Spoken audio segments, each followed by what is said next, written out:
ऋषिकेश में गंगा जी के किनारे एक संत रहा करते थे।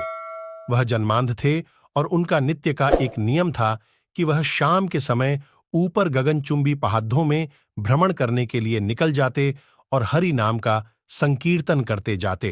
एक दिन उनके एक शिष्य ने उनसे पूछा, बाबा, आप हर रोज इतने ऊंचे ऊंचे पहाड़ों पर भ्रमण हेतु जाते हैं, वहां बहुत गहरी गहरी खाइयां भी हैं और आपको आंखों से दिखलाई नहीं देता। क्या आपको डर नहीं लगता? अगर कभी पांव लडखद्दा गए तो? बाबा ने कुछ नहीं कहा और शाम के समय शिष्य को साथ ले चले। पहाड़ों के मध्य थे तो बाबा ने शिष्य से कहा, जैसे ही कोई गहरी खाई आए तो बताना। दोनों चलते रहे और जैसे ही गहरी खाई आई, शिष्य ने बताया कि बाबा, गहरी खाई आ चुकी है। बाबा ने कहा, मुझे इसमें धक्का दे दे। अब तो शिष्य इतना सुनते ही सकपका गया। उसने कहा, बाबा, मैं आपको धक्का कैसे दे सकता हूं? मैं ऐसा हरगिज नहीं कर सकता। आप तो मेरे गुरुदेव हैं।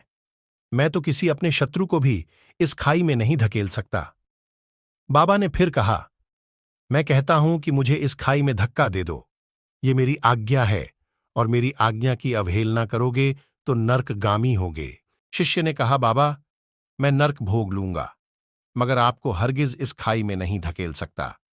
तब बाबा ने शिष्य से कहा, रे नादान बालक, जब तुझ जैसा एक साधारण प्राणी मुझे खाई में नहीं धकेल सकता, तो बता, मेरा मालिक भला कैसे मुझे खाई में गिरने देगा?